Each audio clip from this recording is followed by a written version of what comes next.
Thanks, yeah. Thanks everyone for having me. Thanks for everybody watching this later. Essentially, I'm going to talk about the dangers of wireless network. I'm going to try and keep it sort of interactive and not sort of just high level and standards and talk about what we're doing. So a little bit about me. I was an app developer before I got into IT security, and every time we'd go through one of our security audits, a lot of the stuff that we would sort of find were attacks that people wanted to harden from our databases, or SAML tokens or other types of identity things for saving data, encrypting data, and all that other stuff. And I always kind of laughed anytime we went through these audits, because I said, well, you can just SSL decrypt the front part of our app and get the usernames and passwords, and then you're in. And most of the time the response was, well, that's actually very easy to do. So we're not really going to focus on that part of the attack. We're going to focus on the other stuff, because that's really the user's problem. So today I'm going to talk about sort of why Wi-Fi networks and why wireless security is all of our problem, and essentially show you sort of a demo and an impact of a simple wireless attack that anybody can carry out on any device. And then essentially what to do about it, where the future of access control, device management, where that type of market needs to grow in order to keep up with the sort of risks in this type of environment. So a brief, short history on wireless. People, once you give somebody something, they have it and they forget where it came from or how recent they had it, right? And in the 90s, after they declassified the direct sequence spread spectrum, what they did was start work, the IEEE, on the Wi-Fi standard, right? The 802.11a and B standard. Right after that, you had devices shipping in about 2000 with these chipsets in them, and a lot of them securing their networks at the same time as Starbucks released their open SSID, which is still open today, with WEP, which AT&T published could be cracked in no time. After that, as the years sort of grew, you took the WPA Enterprise standard, or the adoption of the Wi-Fi Alliance with the 802.11i standard, and made things like EAP-TLS and PEEP and all these other wonderful standards that help increase the encryption strength for people on networks. But still today, a lot of networks are either not protected, the open networks, or they're very strongly protected with a username and a password, right? Your EAP-MS-CHAP or these other types of standards, because people remember their usernames and passwords. It's really easy to type in a PSK or a key into your network. But unfortunately, those standards are generally flawed, easy to crack, and might even leave your users open to having their username and password captured. Typically, in a typical classroom, now we talked about the Internet of Things. Almost every single thing that's coming onto a network today has a wireless network card, and probably not a wired one. If you look at all the tablets, the smartphones, even things like MacBooks, the laptops, they don't have an Ethernet jack anymore. It's expensive to cable. Most people are starting to push to wireless. And while we talked about consumerization, when we talked about small watches in your fridge and your toaster getting hacked, these devices are showing up at work, right? And so as soon as they show up at work, you have a problem with trying to protect confidential information, but also, now you have this gateway into your network that you probably didn't necessarily want. It's just the industry forced it on you. So we're going to talk about the two dangers of Wi-Fi attacks. The first danger is the one I'm going to present, and this is the one that's more prevalent, and that is usually what you have with a network attack is, the Nigerian prince or something else. You have to con a user into clicking on something, right? That's the attack that everybody knows about. That's the low-hanging fruit. So impersonating or trying to get a user to be duped into something is a lot easier than actually trying to break something that's really secure. So my attack, the first type of wireless security attack, is about intercepting wireless communication. Usually you got to get somebody to click on something. I don't got to get anybody to click on anything, and I'll show you how that works. So just in the air capturing stuff doesn't mean that the user actually actively has to do anything with their device to be conned into connecting to that network. The other one, and this is where a lot of the security focus has gone into, is how to protect your network, right? How to put hardened usernames, passwords, public root certificate, or authentication to radius, or any of these other things that a lot of professionals have spent a lot of time on corporate networks sort of trying to secure. But then they say, okay, well, we'll create an open SSID for guests, or we'll have no enforcement on our endpoints. They can connect any open SSID they want. All our corporate information is here. Our locked box is here. And essentially what I want to show you is that is sort of a flawed way of thinking. So in this, I'm just going to show you a brief man-in-the-middle attack and what the actual impact of that man-in-the-middle attack actually is.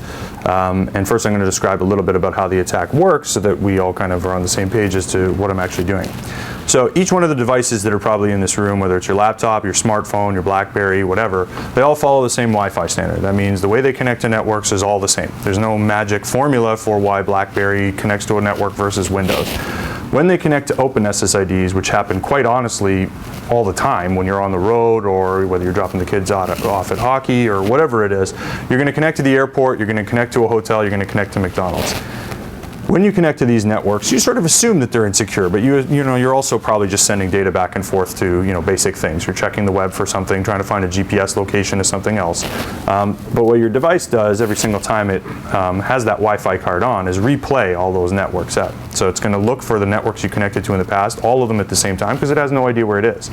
No network is going to mutually authenticate to these networks. While you may have gone to a hotel and typed in a username and password, just to connect to the SSID, it doesn't require that. So your device never actually authenticates to any of these networks, so anybody can impersonate it generally, because it's not looking for a MAC address or some sort of signature for the SSID, nothing. It leaves nothing behind. So that's what I'm going to do in this attack. We talked about resources getting easier and easier to penetrate networks. This tool that's sitting on the desk here is $100. It's called Pineapple, right? You can find it on the web. It's from a company called Hack5, right? And they use it for educational purposes. But this is just another form of the same type of attack, right? If you look at Kevin Mitnick, and he did an event with a company called Palo Alto Networks, and I was there, and he was 100% successful every time he's done a pen test, which sounds ridiculous. But if you look at all the different tools he has that just capture different signals for different purposes, whether that's just swiping past somebody in that little chip in your credit card, capturing your credit card information, or the Pineapple, or any other type of man-in-the-middle thing that he's used for telephony, right? Because that's sort of his bag, was phones. You always end up with the same sort of thing. Weak networks are very easy to impersonate, and a lot of users connect to them. So it means that there's a very big honeypot out there for people to go and stick all these people to it and then start capturing their data. So what I'm going to show you is, I'll show you a quick video, and then hopefully my demo goes well for the Pineapple here. But essentially I'll show you sort of, on the left here, I have sort of the Pineapple running. You get two devices that connects to that Pineapple. And the reason that they connect to that Pineapple is because when they broadcast for their SSID, when they were looking for whatever open network they connected to in the past, essentially every time their device turns on, they start seeking that. So all the Pineapple does is it runs a tool called Karma, right? What goes around comes around. It'll just replay the same network back to that device. So here I'll just show you sort of all the probes really quickly. And you'll see all the SSIDs that it had connected to in the past. So you'll see the universities or the hotels or whatever network that it had connected to previously. Once the devices are connected to Pineapple, essentially I just tunnel them right back to the network they were already connected to. So they have no idea that they've been compromised. The user never clicked on anything, he never did anything, his network changed, and he wasn't even notified. Because why would your device tell you if you've just been connected to a network you've already been connected to in the past? It won't. So the device automatically connects. It doesn't warn the user of anything. If the user was to look on the SSID himself, unless he knew IP addressing and the schema of that particular network, he would go, oh, well, I guess I'm just next to a Hilton, or I'm probably near McDonald's or something or other. And he wouldn't notice any change in the network, or in most cases even the addressing. But that network is essentially my network now, and all the packets on the right-hand side here are all the data that he sends immediately, which kind of looks, not so impressive when you actually reassemble it like that. So what I did was I put it through SSL decryption, right? One of our partners is Palo Alto Networks. One of the things that they do very well is decrypt TLS 1.2, decrypt SSL, decrypt, all kinds of encrypted communication. The first thing your device does when it gets onto a new network is it has to renegotiate all the SSL communication. One of the biggest flaws in SSL communication in general is that you have to reestablish communication, right? Like Heartbleed attack and keeping connections open and all that. That's all about keeping your session. As soon as you move to a new network, all the SSL sessions you have need to renegotiate, which means generally either the cached username and password on your phone needs to be sent up to the application so you don't have to sign on to Facebook and LinkedIn and all that over and over and over again. So this just shows you in the first 60 seconds some of the applications that are actually connected to for the first time. SMTP, right, your email system, LinkedIn, Facebook, iTunes, Google accounts, all that other stuff. Most people don't do two-step verification. Most people don't use two-factor authentication for these services. They just use a username and password, and they save it so that they can connect over and over again. Most prevalent to that are Wi-Fi networks themselves, right? Caching your username and passwords, you don't have to authenticate every time you connect. And things like email, because why would you enter your username and password every time your email client connects? But again, these are all encrypted using the same thing. They're all encrypted using SSL. If you decrypt that communication and stuff starts to pass through in clear text, you might get a certificate warning, or it might be a little bit slower, or you might actually do SSL strip, which moves you from SSL to HTTP in the case of Facebook or LinkedIn or all these other things. And then what happens is a little bit more dramatic, because then that weak encryption, that SSL encryption, which anybody could take control of, is now open for an attacker to actually see the payload. So what I do here is, and I'm running commercial products because when I heard her talk about resources, the other thing that's true is that a lot of attackers are very well financed. They're not, this isn't exactly Joe Blow making open source in his basement and he just happens to be really smart. People sell these tools to one another, and there's no reason why somebody wouldn't use commercial tools or pirated commercial tools. Almost everybody in this room, whether they'd like to admit it or not, has pirated Microsoft or other commercial software. Commercial tools are no different. If you know the right channels, if you're a Usenet user or you have the right IRC friends, you can get any commercial piece of software with an unlimited license anyways, or you can just go outright and buy it, right, if you have a fake corporation. So on the right here is Symantec's data loss prevention software, and you can use any data loss prevention software. You could build this from open source. And the idea was that in this attack, I wanted to show you how quickly I could get information from a device and then move on. What this does is prioritize sensitive information leaving a network and reassemble the actual payload for investigation by a user. So what I did here was reassemble all the emails and look for customer records or credit card numbers. So in this one, I just sent a friendly email with some dummy data in it, which is basically a list of credit card numbers for processing. Right? Something a call center or something a parking attendant or something anybody else would have. But what this does is it allows me to isolate only important information that I want to now steal and sell. Right? And each one of these records I can probably test with a couple of friends on IRC. They'll draw down on the accounts, make sure they're real, and then I'll sell them the cards. Right? So this attack, of course, happened over an open SSID. Your user wasn't aware. Yeah. So you're using a DLP product the other way to streamline the stealing of information. So you don't have to go through 1,000 packets. You only got to go through 2 emails. Correct. Cool. Yeah. I'm also using a commercial firewall to decrypt every single packet because I don't want to have to store hashes and rainbow table them later or any nerdy stuff that's going to take me forever. What I really want to do is just say, all right, give me the decrypt the payload, give me the payload, reassemble the payload, look at it, and see if there's any sensitive data information in there, and maybe even email me alert because I'll be on initiate. Yeah. Drop it down the sink. Yeah. So what this does is just layer on to the fact that I have your network communication and all the ways you're not alerted to all the things that might be happening, right? SSL communication in general, you have all seen that ugly clear warning. I think that's the only reason people even sell SSL certificates is because people don't want to get that continue warning on their web page. But most commercial applications for performance reasons only will actually authenticate you over SSL, and then everything else is sent over clear text. So if you actually look at Facebook's authentication algorithm, that initial login is SSL. Everything else, clear text payload, because they want their servers to be fast. They're not going to take a 30 or 40% performance hit from SSL just because people are scared about their information. What do they care, right? So the problem with this is that SSL is either the mechanism that you use to encrypt applications, and most people's behavior is that they connect to open SSIDs in the first place. So how do people need to evolve? How does everybody in this room need to go home and think about what are we going to secure, how are we going to secure our networks and other people's networks? Because we shouldn't make any mistake about it. Our networks are where we house a lot of corporate information. But a lot of different mobile devices get those pieces of information. And if across the board, every single endpoint can store information from those servers, if you can download an attachment, they have to get and manipulate for productivity uses confidential information, then every network they potentially connect to is now open for them to either be duped into this kind of connection and reassembly, or it's something that they can use to compromise stuff later, like capturing your username and password from Facebook, which happens to be the same thing for Windows, right? And it doesn't matter which device it is. So what can we do about that? couple of quick things in terms of advice, right? So the first is asymmetric keys. This is where everybody's eyes sort of glaze over and they go, man, he's going to talk about PKI or certificates and cryptography. I'm going to go to bed in a quarter of a second. I will try to keep this as much of a high-level debate as possible. Asymmetric keys mean one thing. Nobody over the wire knows what the private key is. Nobody knows what the password is to decrypt that information. If I'm using cryptography based on asymmetric keys, the guy on the other end, the authenticator, the Radius server or the Windows server or whatever, they don't know what my password is. Anybody listening over the wire, they don't know what my password is. The information transmitted is literally useless.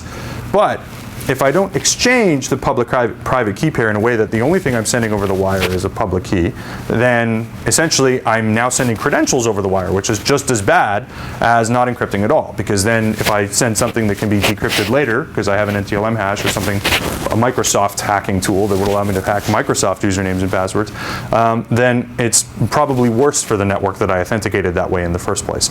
So the first lesson and the first take home that I would tout on top of a mountain here is that asymmetric keys are where you want to be encrypting wireless communication. Asymmetric keys are flawed in one major sense in that they're very hard to configure on a device and not everybody has the infrastructure to support it. So you want to go home and configure asymmetric keys in your Linksys, it's going to be very hard. If you want to educate your users on how to install and connect a certificate over ETLS, again, very hard, right? Which I'll get to in the next point. How do we make these things easier, faster, simpler for people so that we can give them this type of security without a huge burden on the use. The other thing is, for the past 10 years, everybody's been using a user to connect to stuff. They always care about the user. And that, when it was a wired laptop or you issued a laptop, the device meant very little to network security. It didn't matter what was on the network. But fingerprinting and device identity is actually critical because if I'm tethering to the Stratton network right now and they don't know that I'm doing that, then what is to stop them from finding me and telling me don't do this? Or what is to stop the fact that I'm using their current network to actually bridge people through their guest access and capturing every piece of information in the middle? If you support Wi-Fi hotspots that actually allow users to connect, you want to make sure your communication is one-to-one. So you have to know what devices are actually there, whether it's rogue or in the middle or something else. So logging of user connections should be tied to hardware. You should know what devices your users are on, and they should be fingerprinted as a legit operating system. The other thing that we need to do is, and this goes to securing connections outside. All I did here was impersonate an open SSID. It's almost impossible for anybody in this room to think of a way in which they could make sure none of their users ever connected to an open SSID, because we've all done it. Oh, I really don't want to, but I'm in Bangalore, I'm in the airport, I'm not really going to get a SIM card for 2 hours in my stopover. I'm going to connect to the Wi-Fi and look over my shoulder and I feel good about it. The issue with open SSIDs is that it's impossible to enforce people not to connect to it with their device. The configuration on that many devices would be too hard to support. It's a very hard to enforce use case because every single one of your users are going to need to use these networks when they're abroad. Try limiting your sales staff from downloading the latest presentation when they go on the road, right? And the other thing is that the devices themselves, when they connect to these networks, you don't want something that's user enabled, right? The honor system. You don't want them to have to dial into the VPN or something, right? So on-demand or automatic connections back to your corporate network will save them from this type of attack. So having an on-demand VPN capability, very important. Whether you already support a VPN connection, whether they do something over IPsec, that will make it so that whatever I was looking at, those packets that were coming over the wire, I couldn't decrypt, right? If I mutually authenticate every single connection that I make, then everything I have is undecryptable, except by the NSA. But you won't have a point-to-point communication that is easily decrypted like I just did. The other thing is that you want to be able to securely deliver every packet on your network and from your devices. So you're probably going to want, when they're on those foreign networks or downloading foreign software or whatever it is, that you are examining every packet for intrusion prevention or malware detection, that zero-day APT. All those things are only possible if you on-demand VPN them back to a tool that can actually do that. So everything you have in your network is already protecting the streams. I'm going to keep that part very brief because this is a meetup and not a sales meeting, right? So what did we build at Spyders? Essentially, the market for MDM and NAC Very immature market on the left, very few players, well, there's a lot of players now, but very shallow depth and functionality because they're all sort of net new. It's sort of a RIM or a AirWatch or a Symantec or an IBM or somebody trying to figure something out in a short period of time. So you're only going to do a very little bit with one of those pieces of software. But that element is necessary in securing the network in the future. The other thing that you're going to want to do is combine network access, right? So you want to be able to know what devices are on your network. You want to be able to configure these types of encryption. You want to be able to provide this type of auditability to who and what's on your network and provide alerts that something net new is doing something weird. Most network access control solutions, which have sort of aged from the simple 8021X authentication devices, don't have these. So you end up with this sort of disparate set of solutions, this disparate combination of what an MDM is supposed to do, which, ask any two people, it might be completely different between vendor to vendor, and ask, your network access control solution, what's it intended to do, and sometimes they might blend access and enforcement, right? You might have somebody that wants to do inline prevention. They might blend access and help desk, access and assets. It might blend access and patch management. There might be a lot of different things that they try to say is core value to NAC. But we believe that the first part is enablement, meaning the first thing you want to do is get devices on, securely enable them to connect to any single service, and then allow all the tools that were supposed to secure that service, secure it, whether that's inline IPS or some DLP solution or whatever. So our product necessarily essentially combines all these access features and all these device management features because that's what's required to be able to on-demand VPN somebody back to head office, push down an application that's now more secure in terms of how it communicates back to your office, restrict what kind of data can flow to and from other applications on that device, clean out that information from that device, come onto your network and easily get this information just like they would connect at a hotel. And so that's sort of what my vision for the product was, and doing this on every device that comes to the network. So if I did connect a Pineapple to the network, I'd know it was a Pineapple in seconds. If I did connect a printer or a VoIP phone or something else to the network, I'd know what it was. I'd be able to identify it. I'd have some algorithm to be able to tell me what kind of security I could overlay on top of the connection it already had, even if it was too weak to do it itself, like an IPsec over clear text. And that would allow me to secure a couple of things. So I'll just show sort of two screens on our thing on how that sort of works, and then we'll just open it up to Wi-Fi and crypto questions. So essentially what we did was, if you pick your favorite operating system, tell me how it works. Sorry, yeah, so this is the room. So this is, does this Wi-Fi attack work? Don't worry, I didn't steal anybody's emails. I didn't steal any of your usernames and passwords. All that software is off. I just showed you how quickly this worked. So Android, iPhone, iPad, iPad. But this has worked on RIM, Windows, Wintel, IBM, whatever. It doesn't matter who made it. The chipsets all communicate the same. And this is just proof that, even as security professionals, I connected to the, Stratton guest Wi-Fi.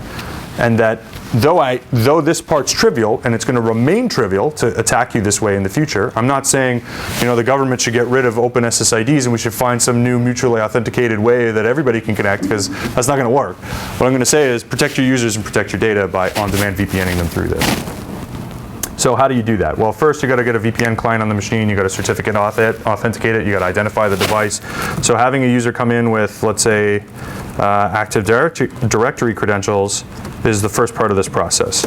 Make it so that essentially it's sort of one click for the user to go through and enroll in this type of a system. So we essentially built a way where you could automate the configuration of IPsec certificate and all the other difficult things that would preclude you from setting up a all the time connected encrypted connection for all your applications, and then essentially allow users to enroll that.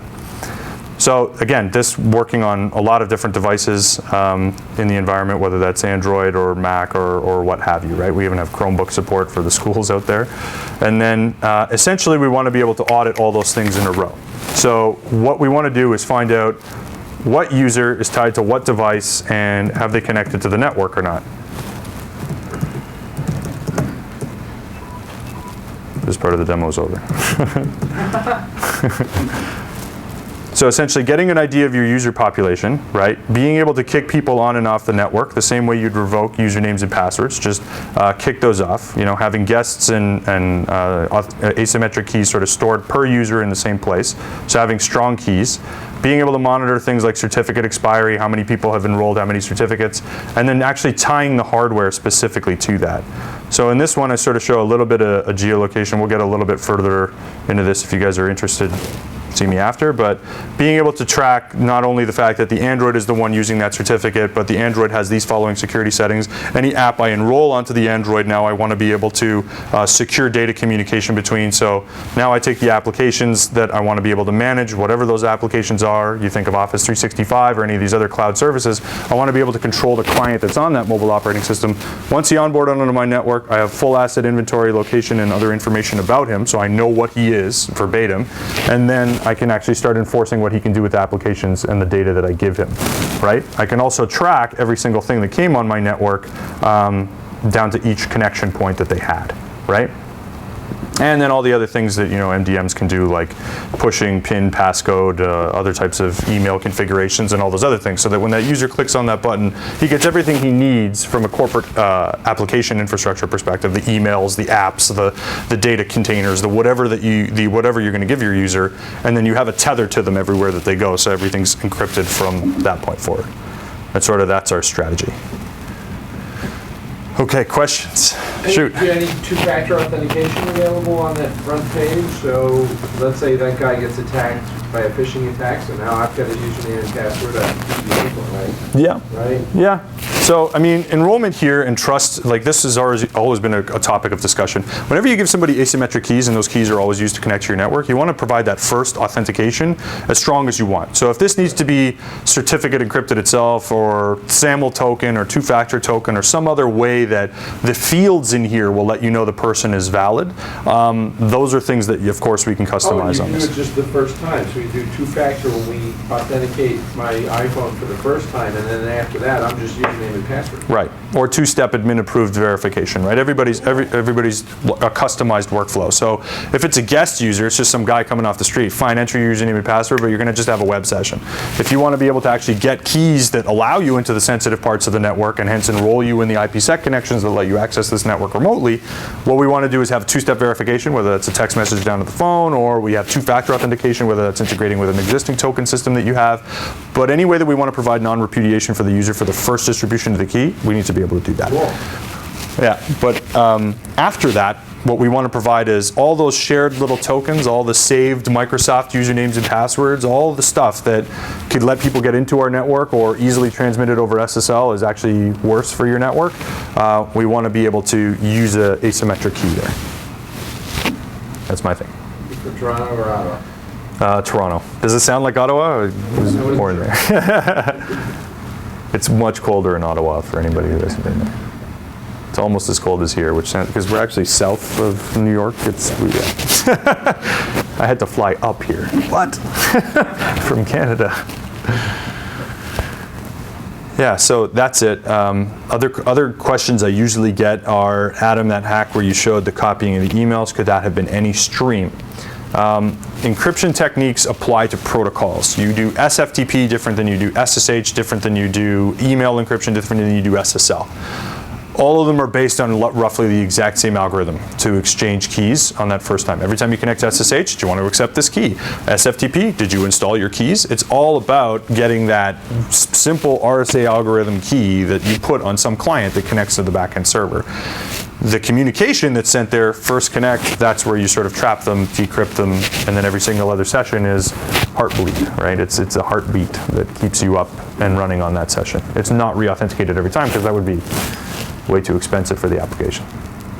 Does it work with the existing MDM solution? Yeah, sure. I mean, if your MDM just pushes stuff onto the device, then you're pushing this stuff onto the device as opposed to having it manage the device as well. So MDM can mean configure my device, MDM means manage my device, MDM means report from my device, right? In some cases that also means applications and other things on top of that.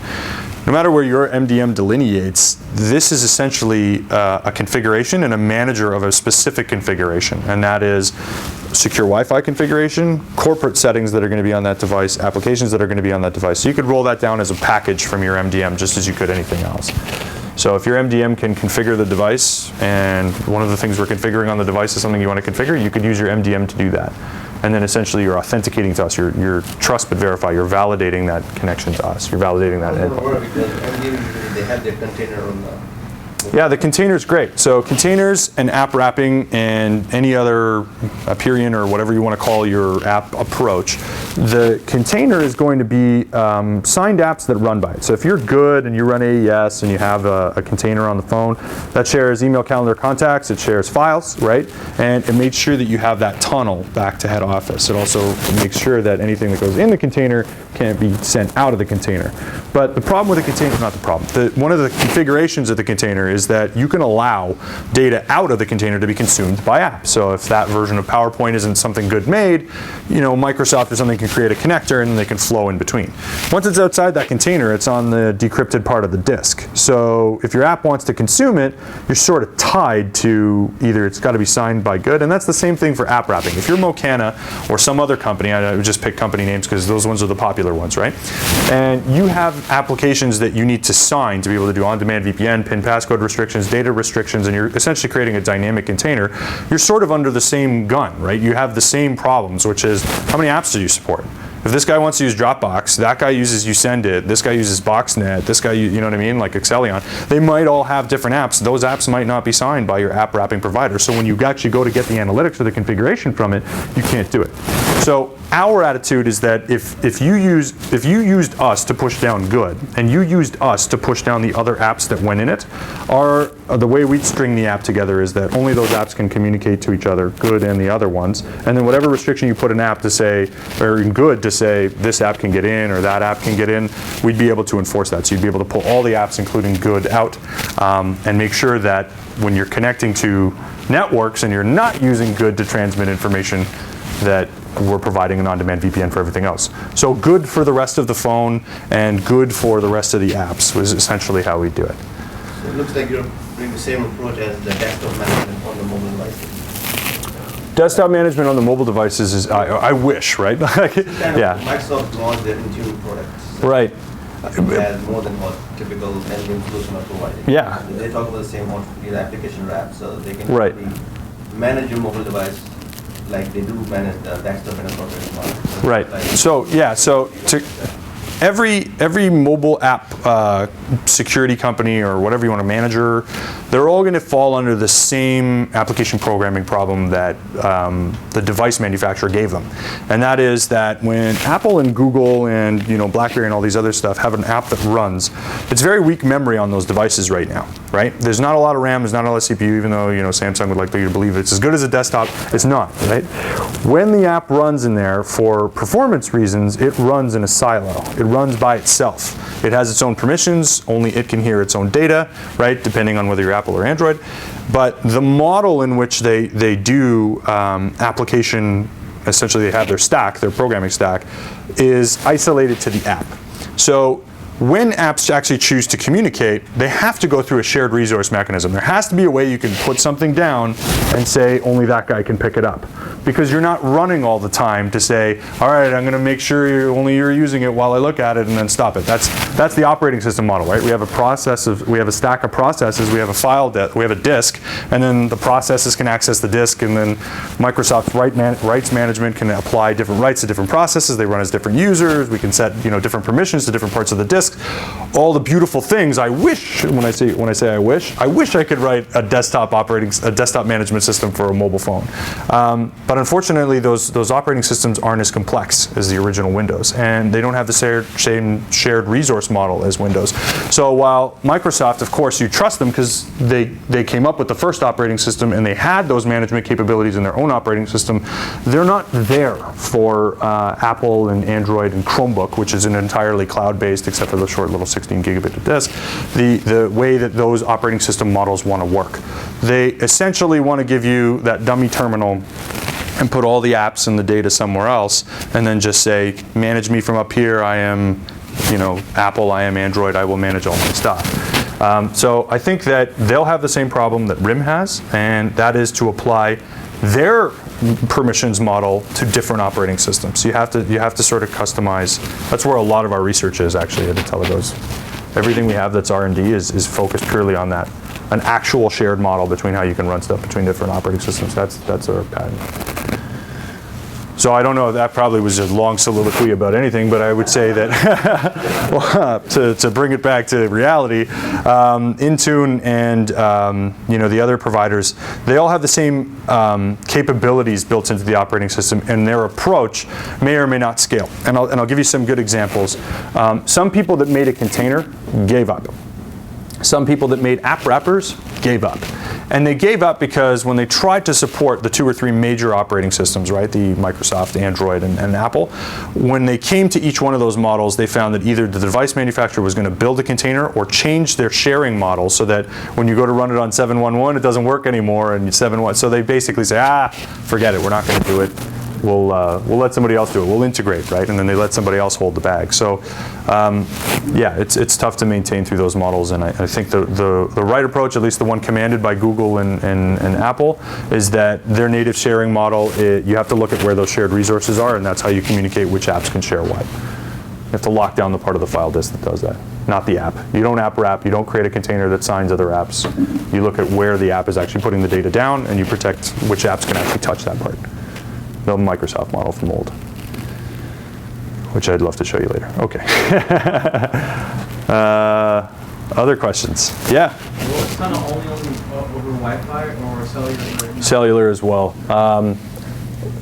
I didn't inherently trust the cellular network when I found out that some people can run their own cellular networks. You can run a picocell, and most of them are just MPLS networks that they do the private 3G thing, which notoriously means if people don't understand it, nobody's securing it because nobody's asked these questions, right? So it also does it over 3G, and I do think that's important because I'm not sure how much we can really trust 3G. If you went to the latest Black Hat conference, there's a guy there that had his own picocell that basically did this exact same attack on cellular communication. The only reason most people don't is because you go to jail for a very long time for wiretapping. The risk is not worth, your Facebook password, right? So we don't bother. But it's totally possible, and yes, it also does that. Perfect. Thank you. Great, thanks very much. Yeah, thanks guys.